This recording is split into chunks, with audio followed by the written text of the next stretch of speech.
All right, so good morning again. What a great session that last one was. Jess, I think we're gonna need to talk about having me follow something like that again, especially since now I'm trying to get promoted up from assistant associate master's of ceremonies. Yeah, I don't know if I can, I'm hoping that we can, continue such a great conversation. So this session is really all about the portfolio, which I think we've talked a lot about in the last couple of days, but really we're going to focus this conversation on how the portfolio is reducing barriers to adoption and or certification. So I'm joined by several esteemed colleagues who I'm going to let themselves introduce themselves. First, Will. Yeah, good morning. My name is Will Monahan. This Chief Information Security Officer for the Georgia Department of Community Health. I'm also a Colonel in the Air Force Reserve assigned to U.S. Cybercom. Good morning. My name is Paul Johnson. I'm a leader in our Risk Advisory Services practice at Wipfli. We are a business advisory firm, kind of founded on the back of a CPA and consulting firm going back almost 100 years. So we've kind of grown into this business advisory practice. I've been with Wipfli for about 13 years. Was there in the early days in terms of starting the HITRUST practice and delivering those services to clients around adoption of the framework and certification and stuff. So yeah. Good morning, Eric Rozier, Director of Client Development for HITRUST. I also facilitate the Health 3PT initiative. So those of you that are interested in joining and participating in the Health 3PT, which hopefully all of you are, see me today. I'll get you signed up.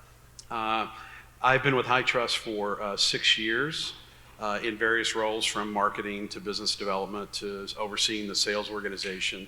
Currently really responsible for the relying party strategy and helping the organization kind of operationalize the release of the portfolio and get organizations to adopt and leverage the HITRUST approach resources that we provide to the market now. Thank you. Well, Will, I want to thank you for your service as a fellow service member. So I think the dynamic of the panel is a good one, right? So we have Will, who represents a state agency who is working on their own HITRUST journey, but also looking to leverage the portfolio in other ways. And then we have Paul, who comes from the external assessor community. So he's working with organizations, whether it be in healthcare specifically or other industries, in tackling lots of different compliance and security problems and challenges. So he's going to talk to us about what he's seeing from the assessor perspective. And then Eric's here, mostly because I told him he had to be here. But he's going to represent the perspective of HITRUST, because HITRUST, we are talking to organizations kind of across the spectrum, not just in healthcare, but in all industries. And we're talking to, not only customers like Will who are trying to adopt and get certified, but also other industry stakeholders and those who are looking to leverage HITRUST to get their arms around third-party risk management. And also because Eric is so ingrained in the Health 3PT initiative, I think he'll be able to weigh in on that. So let's jump in. Paul, I'm going to start with you. 2 years ago, what was the world like for folks trying to adopt and perhaps get certified against HITRUST? So yeah, definitely. You think about kind of the classic, I call it the classic certification. It was a challenge. And one thing I'd like to do is maybe pull us back a little bit and figure out kind of how we got there. And so looking back to the early days of HITRUST, as an individual and within our firm, we've been working with the framework for, I think, probably 12 or 13 years. We've been an assessor for over 10 years. And so in those early days, and I don't know how many are in the room that remember those early days, but this was back even before my CSF. We had the CHIP-Q questionnaire. Anybody remember that? I didn't think so.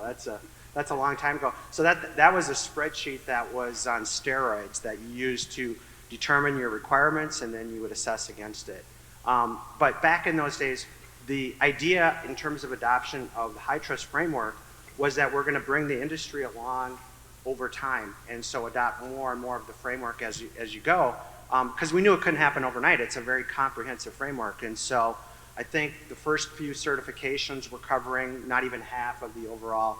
If you think about the 135 control references that are part of the overall framework, it was like 40 or 50, and then I think we kept ramping up until it hit about 75. And so the effect of that was, and then also along the way, I should say, the illustrative procedures came into play, and so even more details were added in addition to more requirements and such. And so the effect of that was we were seeing as an assessor our early day clients 100, 120, 130, maybe up to 170 requirements and no illustrative procedures. So it was pretty manageable to jump in and get certified on that. It wasn't the whole framework, and it wasn't, it was prescriptive, but it wasn't as prescriptive as it is today, or just, even more recently here. And so what we've seen happen then is as that progression has gone to more and more of the framework, the illustrative procedures, things like that, we're seeing these size of these assessments go up. It's typically that they're 300, 400 and on. We think it's probably, our largest one right now I think we're doing is just under 700 requirements. That's a pretty tall task to jump into that, right? And try to adopt that and get certified right out of the chute. So that's become an issue for organizations, and we've seen them increasingly struggle with trying to address that, meet their clients' demands as far as getting certified. Most organizations probably don't appreciate the level of effort that it takes to get there and to maintain those controls. And so what we were seeing within organizations is, not having that appreciation, so not really good visible executive support. It wasn't part of their organization's strategy, which really it's important for something that large to be part of that. And so, not having the resources or the priorities, or in a lot of cases, with that many requirements and rolling that out across your organization, you need to build in-house expertise on the framework and how it works and what those controls are, how you maintain those things. And so that's where we were seeing organizations struggle, especially smaller organizations. This was a really tall task for them. And so, I think that's probably what I saw prior to version 11 and the E1, I1 coming into play. Yeah, coming from my previous role, I totally agree with you, Paul. The smaller organizations who were being asked to get certified really, really struggled with getting their arms around what it would take and even resourcing to even get started on the journey, right? So I probably said it once and I'm about to say it again. It's a significant emotional event, that R2. It's not to be undersold or, not... One other point on that too. Yeah, go ahead. So we were seeing a lot of these assessments for the assessor, it was 500, 600, 700 hours on our part to do our validated assessment testing and submission. For our clients, it was easily more than that. And I don't think many clients understood the magnitude of what it took. And especially in a smaller organization, they just don't have the headcount or the expertise to do that. Yeah, and I think a lot of that has to do with the rigor that goes into the assessment process. So to your point, your role is really just the validation, and the work that has to be done from a readiness and probably a remediation perspective was really difficult for those organizations who probably didn't have the appropriate level of maturity from a security perspective. Would you agree? Absolutely, yeah, because a lot of organizations that we work with are fairly early stage, so they're building a lot of the functions out. People are wearing multiple hats, and so you don't have everything buttoned up, the documentation, the rigor of your processes and things like that. So that's expecting a lot in short order, especially if you've got to pressure through a contractual deadline to be certified by a certain date and so on. Yeah, so Eric, I want to come to you from the HITRUST perspective. What other challenges, what were we hearing, struggles, pushbacks, if you will?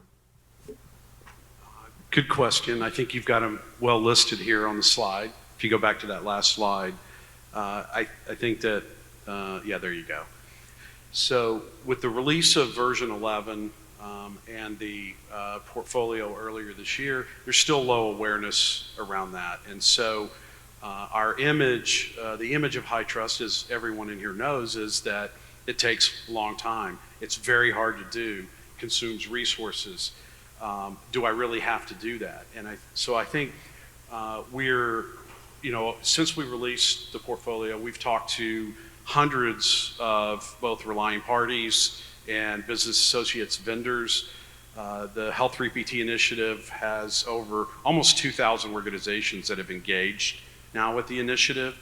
And what we're hearing is the same thing, is they continue to be anchored on, well, this is the brand or this is the history of what it is to go through HITRUST. And so we are still getting the message out to these organizations that there are solutions that have been developed. These obstacles or barriers no longer exist. So take some time to try and understand that. And that's, again, one of the things that we're trying to do, the education through the Health 3PT initiative as well. So Will, coming to you. So you all are on your journey right now. What were some of the challenges that you all were trying to overcome, and what did it look like when you first started to look at HITRUST? Thank you for asking the question. I'll address some of the points that have been brought up thus far. When you get from 0 to 60 miles an hour, getting up to 60 miles an hour, using a lot of energy, but once you develop the information security management system, you're more in continuous maintenance and continuous improvement mode. So what we did was, there was a gap. I mean, everyone who works in cybersecurity, every day is a challenge. It's the most complex and chaotic of all human endeavors, I think. What we did was we brought on student interns. Our agency is adjacent to Georgia State University, and we brought on 10 student interns. This wasn't all that they did, but this is a big part of what they did. And the crawl, walk, run approach, which is huge. To expect an organization, our organization, to be R2, it may not be a bridge too far, but it'll take us a while. Better to have the incremental approach, E1, which we're pretty much taken care of. I expect I1 a year or so from now, then after that, 2 or 3 years from now, R2. As a history lesson, I used to work at Georgia State University, and we achieved ISO 27001 for our information security management system back in 2008. I thought it would take 2 years. It took us 4 years. It's just a tremendous amount of work I think of it as a quality management system. There are a lot of similarities between an information security management system and a quality management system. There are 3 things that you look for. Number 1 is leadership commitment. If you talk to your leadership and you're getting lip service, you're wasting your time. An analogy or a history lesson. You may or may not have heard of Dr. Deming. He's that guy that went over to Japan and taught them quality. So Dr. Deming went to Japan, taught the Japanese quality. In the 1970s, Honda, Toyota, Nissan, or whomever were importing the oil, importing the steel, building a car, shipping it to the United States, and it was a higher quality product for less money. So Ford, General Motors, and Chrysler were all going down. Chrysler went bankrupt. Ford was on the verge of bankruptcy. Ford brought in Dr. Deming, and they said, "Hey, Dr. Deming, teach us about this quality stuff." He looked around the room and said, "Where's your CEO?" "Well, he's not here." He got up and left. The next time that Dr. Deming came to that room, their CEO was there. So what I'm bringing to your attention is HITRUST. If you don't have leadership commitment, you're not where you need to be.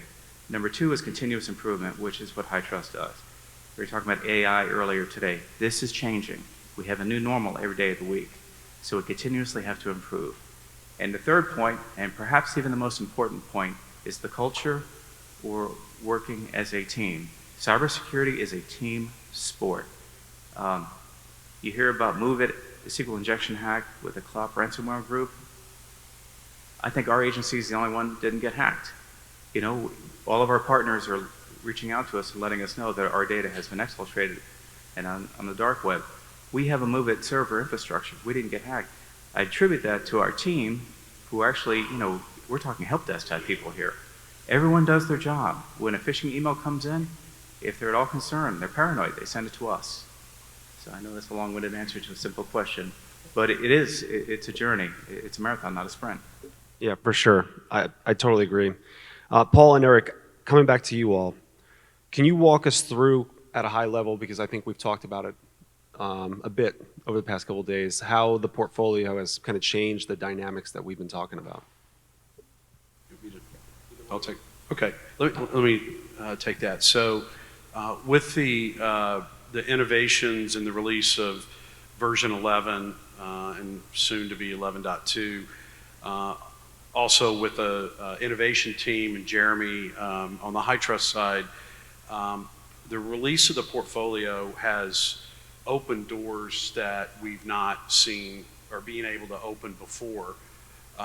You know, the market sees HITRUST as the standard, as the gold standard for reliability, for assurances. It is the best product out there, but unattainable for many organizations in the past.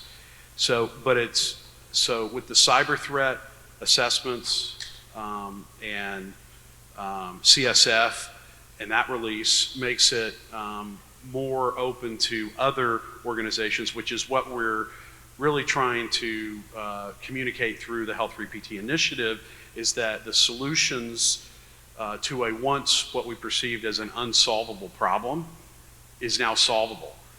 Getting reliable levels of assurances from vendors, for example, or from relying parties used to be to the barriers you saw before, you know, just untenable for many organizations, especially in the non-for-profit segment, which many healthcare delivery organizations are.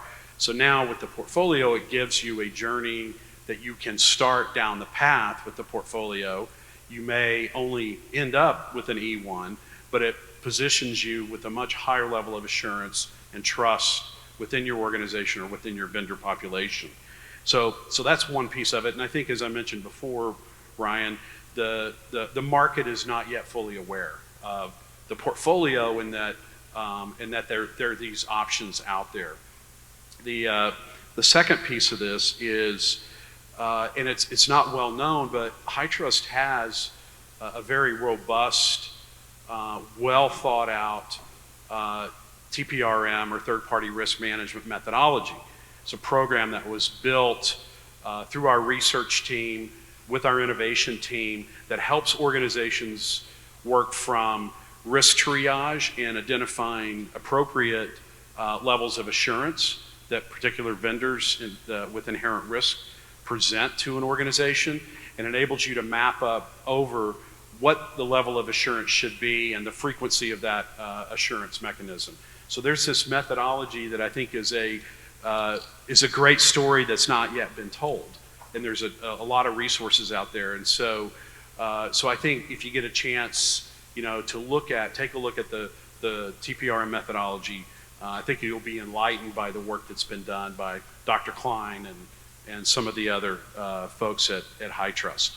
And I think maybe the key is, the way I see it is, that brings all of this together is, you know, getting the assessment, providing a level of assurance, but then also how do you communicate that in a safe and efficient, secure manner to your relying party. And so results distribution system, which you've heard probably throughout the conference here, solves that problem. So in the past, where you've shared your assessments, PDFs, you know, emails going out, you never know where this is going to end up. We now have a solution that closes that entire loop of the assessment process digitally, shared straight into your system, the assessment results of your vendors, if you're a relying party, or relying party back to your vendors if they want to see your assessment. So it provides transparency. It enables organizations or the security analysts that are evaluating risk to more easily assess the posture of their vendor population. They're not having to hunt through a PDF or try and interpret a SOC 2 or an ISO that may not be as easy to interpret. And so the RDS piece to me is what really completes the picture and makes this whole process what it's going to be in the future. Paul, did you have anything to add on that? Yeah. I was going to talk a little bit about what kind of conversations we're having with clients about the new options, right, with the E1, I1, R2. So it kind of fall into generally about 5 different scenarios in terms of those conversations. First is really kind of, you know, I talked about kind of that in the early days how HITRUST used kind of an incremental approach to adopting the framework. I think the E1, I1, R2 has kind of restored that option for folks that are new to the HITRUST framework and wanting to get started with it. In fact, I think it's improved it because what this allows them to do now is to start with those 44 requirements, you know, work on those, get those in place, get certified on it. So now you have something you can share that's, you know, a level of assurance with your customers or clients, and then move to the I1 and so on and so forth until you reach the R2. So you're not trying to go from 0 to 60, as Will was saying, right out of the gate. You're working at that incrementally. So that's that first scenario. I think it makes it more appealing to those clients, and they've really been, you know, receptive to that concept. The second is the, you know, more, I call it more TPRM options, right? So we've had conversations with clients that, you know, we learn about their business and we think about the risk and that they may pose to, you know, regarding their clients' data and stuff like that. And it tends to be more of a fringe case, right? And so we're like, boy, that, you know, the R2 is a really pretty heavy lift for you based on the level of risk. So let's help, you know, arm you with some you know, good, hopefully convincing arguments to do an E1 or an I1 in lieu of doing the R2 because of that. So having that risk conversation with your customers is one that we talk to our clients about as an option to kind of, you know, avoid the R2 if it's not warranted in terms of, you know, certification. The third is what I call the category of procrastination, right? So I've had clients that either have started down the HITRUST path or have avoided it altogether because, you know, looking at the, you know, what it takes to get R2. So we've had those conversations to say, hey, are you aware of what, you know, the path can be now with an E1, I1, R2? That's kind of helped as well. I'd say probably back 5, 6, 7 years ago, we had a lot of healthcare providers that we did risk assessments leveraging the framework. They'd kick the tires on, you know, they didn't have that third party telling them they needed to get certified.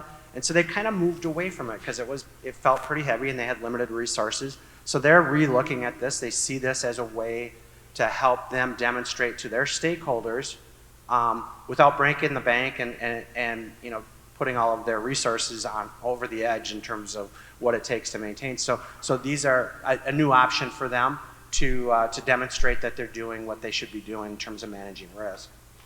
And then, oh, okay. Can you hear me now? Hello? Like this. Hello? No, that one's not working. Try that one again, just hold it. Go back to this one. Okay.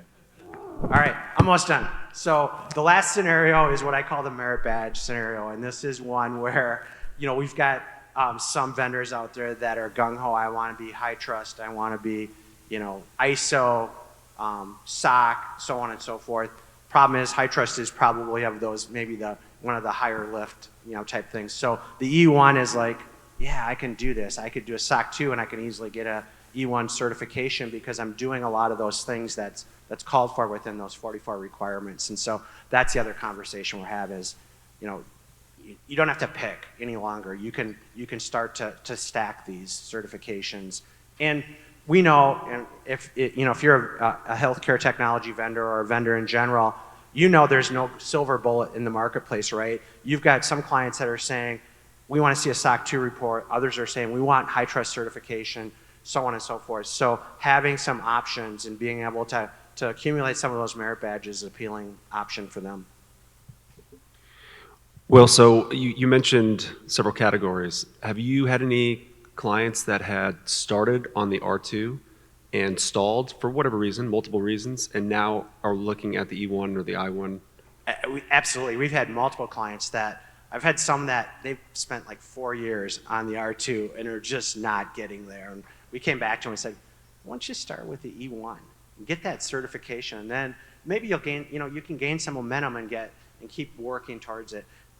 Some of them may never get to R2, and that might be okay, depending on, their specific circumstances. But definitely that's been kind of a really, breath of fresh air for them, where they've been kind of struggling. And a lot of it is kind of some of the problems we talked about, is that executive sponsorship, the resources, the priority within the organization, those kinds of things. And Ryan, I would just like to add is, and that's from a HITRUST experience as well.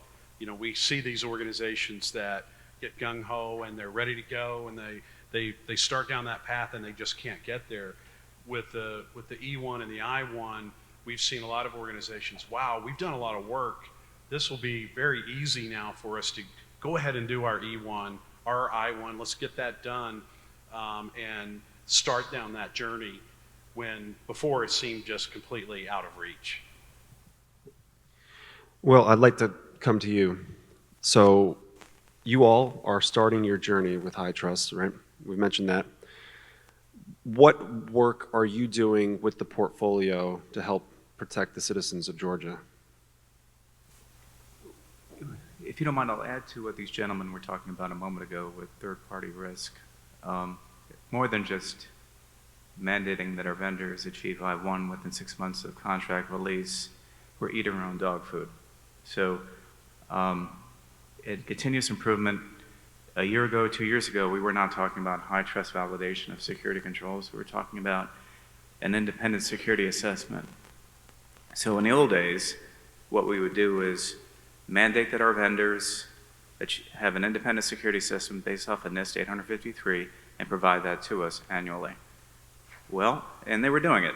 So we get the report and hear the nonconformities, and then we talk with them and say, hey, listen, you're not compliant, you're breach of contract, and then the attorneys get involved.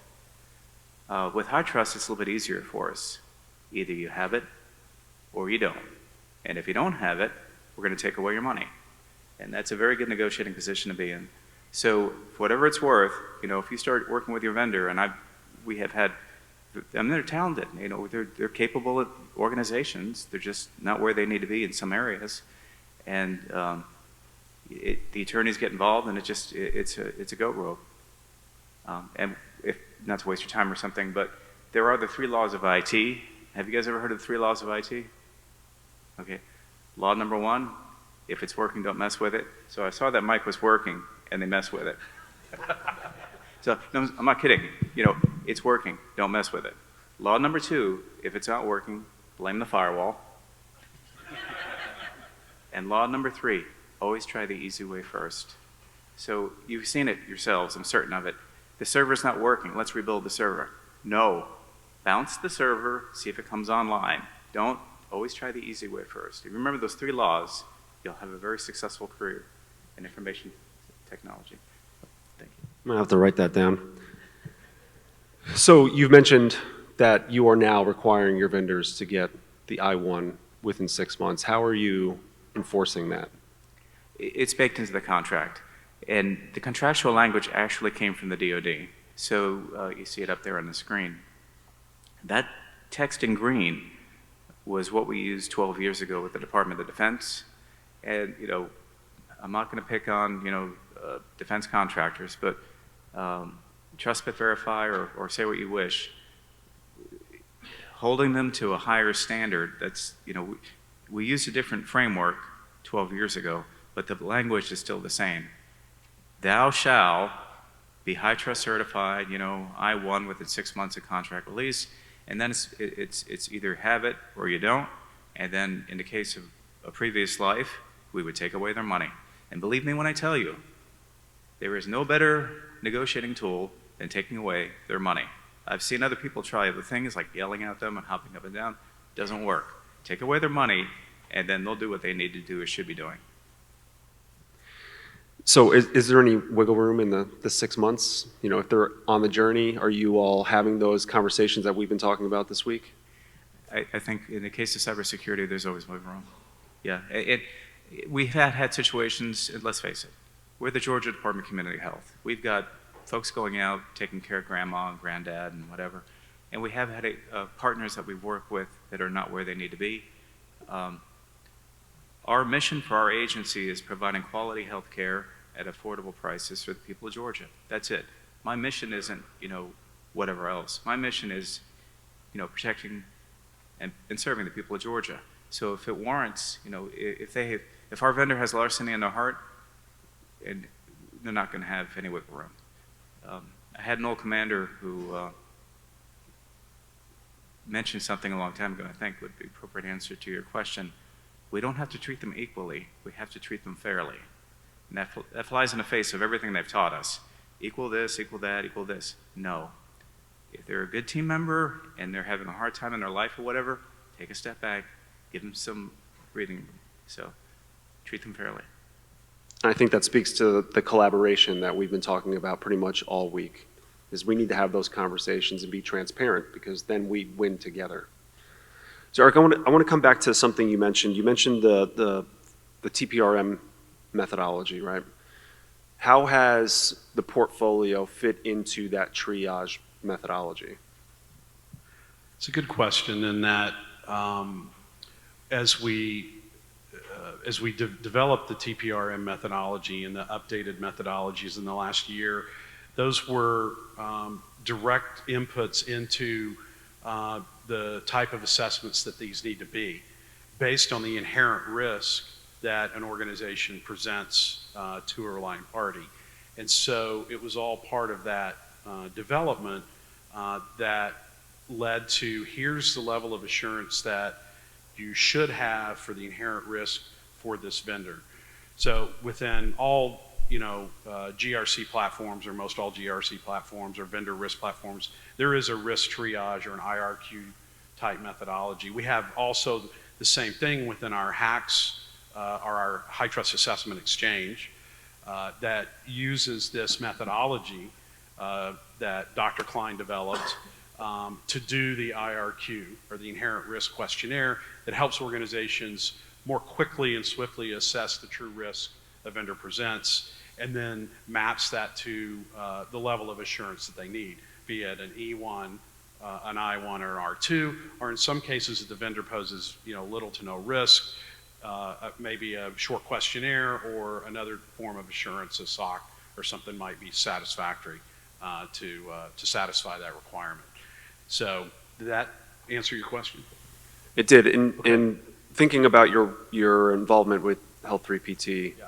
Do we have any really quick examples of how other people have kind of taken the triage methodology and made it their own? Think about record counts, types of data, so on and so forth. Yeah, we actually have, and will have on the Health 3PT website, some use cases. I think two very important use cases. One is where UPMC, and I don't know if Ryan's in here today, UPMC adopted this methodology within their TPRM program and is using the risk triage methodology down to the requirement, much like you are, William, in terms of an organization will achieve a certain level of certification in a certain amount of time. And so they're leveraging that methodology and the assessment portfolio to do that. So it's health3pt.org. So if you go to the resource tab there, you can find those. I think the other use case is, and we didn't really talk about this, but is getting rid of the questionnaires that we all know are time-consuming, inconsistent, not validated, and provide little transparency. And one of the bigger goals of the Health 3PT initiative is elimination of these non-value-added assessments or questionnaires. And I think Lee Penn, I see him in the back, and Lee, I'm going to point you out, because also on the Health 3PT site, many organizations, and I know that there was a barrier we mentioned earlier about the adoption of, or the acceptance of HITRUST assessments. Many organizations, and we still have a lot of work to do, will say, I like your R2 certification, but still fill out my questionnaire. And that's what I think Robert and Omar and Jeremy were talking about earlier. These are just, it's non-value added work, and it doesn't provide any higher level of assurance. So we're trying to eliminate that process. And Lee Penn, the CFO for PDHI, has put together a very effective program built around his R2 certification. He's been R2 certified since 2013 and has been very effective at saying, you know, really look at my data, building a relationship with his customer as a vendor to really look at his level of security, his program, his posture, his pen test, along with his R2 assessment to get past some of that inefficient, non-value added work with questionnaires. So I encourage you to take a look at that as well. Are there any other resources that HITRUST has currently in existence or bringing to bear, things like the Products and Services Guide, to help reduce some of these barriers? Yeah, that's a good question, and I don't want to steal Jeremy and Daniel and the rest of the innovation team at the HITRUST side, but there is we've released the RDS, Results Distribution System, which is the API ecosystem, just recently. We are in the process of about to go into a pilot or a beta with our Products and Services Guide. So when you think of an organization, and Paul, you or William, as you're going through your certification, all of a sudden you find a gap and you need to remediate and you need a service or an application or something to solve for that. The ultimate end state will be that you can go within this Products and Services Guide within the platform and find a vendor or a supplier that solves that problem to the HITRUST control standard. So it's called our Products and Services catalog or guide. It should be available, I'm thinking, sometime early next year. And it'll be a great resource for organizations to maybe more accelerate the remediation time that they take in terms of finding a vendor that will support the control or the implementation of a control within the framework. Yeah, and I think without having to spend any money, right? Because there will be the option to go out to a vendor if you don't have a tool in place, but it's also an information gathering marketplace, if you will, right? Because everybody's got multiple tools within their environment. You just may not understand how it relates to your HITRUST certification. So this is a resource, especially for Paul, the folks on your team, is to start to get the answers to the test on, oh, I've got SimCore in place. Well, that's going to solve boom, boom, boom, boom, boom from a testing perspective. So we're pretty excited about it. Yeah, I think that's going to be a valuable resource because a lot of times as we're going through that readiness assessment, identifying gaps, and then invariably clients are, how can I remediate this? What can I do? And we can start to, you know, leverage that and in those conversations with clients about, you know, check this out. Here's some options for you, and go from there. Awesome. So we're almost at the Q&A period, but Will, since you flew in and got in at about 2:30 in the morning from Georgia, and you're about to go right back to the airport, any final thoughts or things you want to share with the audience based on your experience? Well, I think we are blessed in a certain respect. I've been doing cybersecurity for 24 years now, and 12 years ago, 14 years ago, you know, HIPAA came out and other legal and regulatory requirements were made more robust, but it was still lip service. Today, the commissioner of our agency, the governor of our state, the president of our nation all take this seriously.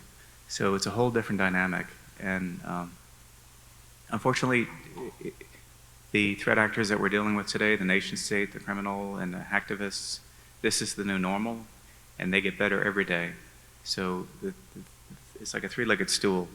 You have to continuously improve, and of course, HITRUST is a framework or mechanism to guide us in that path.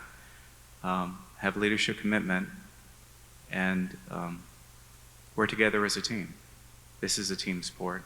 So I work with a lot of team members a lot of colleagues who prefer technology, and I love technology, don't get me wrong. I like Palo Alto, and I love CrowdStrike, and I love other technologies. But at the end of the day, it's about people. So if you don't have the culture to everyone working together to protect, in our case, the people of Georgia, you're not going to win. So thank you. Thank you. So open up for questions. Any burning? Oh, go ahead.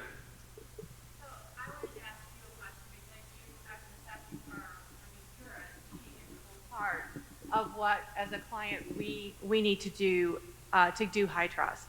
So just to get to my question, I want to tell you, in 2016, a CISO and a senior security manager stumbled into this conference to figure out what they needed to do to get HITRUST certified, because they had just won a contract that they had to be that way in 24 months. So after 2 months, they decided that they didn't know how to do that. And they had hired a very good assessing firm. And they decided, well, we'll just hire a security auditor. He or she will take care of that. So in October, I started with them. The problem was they didn't know how deep the well was they just jumped in and how much resource they really needed to get this all done. Now, we got it done in 16 months and we only had 3 caps. But I don't really remember much of my life during that period of time. And my children grew a lot and I missed it. But anyway, the bottom line is, how as an assessing firm can you bring some reality to clients that just really aren't aware of how much work this is and how much work it's going to continue to be? Because I left them right around the 5-year mark because I was still the only security auditor that they had. And that's just too much work for one person who's constantly trying to meet their cap requirements, the increasing control requirements, because we went from 284 controls to 524 controls as we started at 8.2, and I can't remember what they were on when I left, but how can you help them understand the commitment they're making to this program? And it's not just about meeting the client who they got the contract from, but it's about establishing that security posture so that they can continue to market that and really be what they say they are in that report, and how much time and effort it's going to take, and what kind of resources they're going to need, and why that investment is important. So thanks for that question. And I think over time that the answer would have changed, right? Early days, it was much more doable for more organizations to kind of jump in and understand what was required and get certified. It's become increasingly more difficult. We're seeing, with R2, and hopefully the E1 and I1 provide some capabilities to kind of regain some footing there. But with the R2, jumping in and trying to get from 0 to 60 is a difficult task, and we're seeing increasingly clients struggle with that. So the I1 or the E1 I1 help with that. We spend a fair amount of time in the beginning learning about the organization, learning about who we're talking to within the organization, and where the conversation stops. And the red flags are when they've turned over this initiative to someone that doesn't have that executive level support, and they don't, in many cases it's because they don't understand that. So we hope to spend time with the executives and talk to them about how to put this into place from a strategic perspective, because it's something that at the end of the day, it doesn't go away once you get certified, right? You've just built something that requires a fair amount of, in some cases a lot of care and feeding in order for you to maintain those controls and manage risk. So it's spending time up front. Also, just getting into kind of the details of it is figuring out your scope, right? Because part of this, even though when I think about the HITRUST framework, it's a risk management framework. You should hopefully be using that throughout your enterprise, but that's a very different conversation from what you want to get certified on, right? There's specific systems in most cases that make sense to go through that third-party assurance, that audit or assessment on. And so we spend a lot of time talking about scope so that the organization isn't going off in different directions. Because that's the other thing I see in terms of where organizations struggle is they'll try and apply the framework in preparation for certification to things that it may not make sense to do. And so that's where we spend time at the beginning, and how we try to help is making sure that the organization is aligned. They have the proper resources, priority, authority to really push the initiative, because it's a very heavy lift in the beginning, and once you get to certification, there's more work to do to maintain it. So I'm now convinced I need to start a T-shirt business that says the R2, a significant emotional event, and then you can just hand them out to your customers.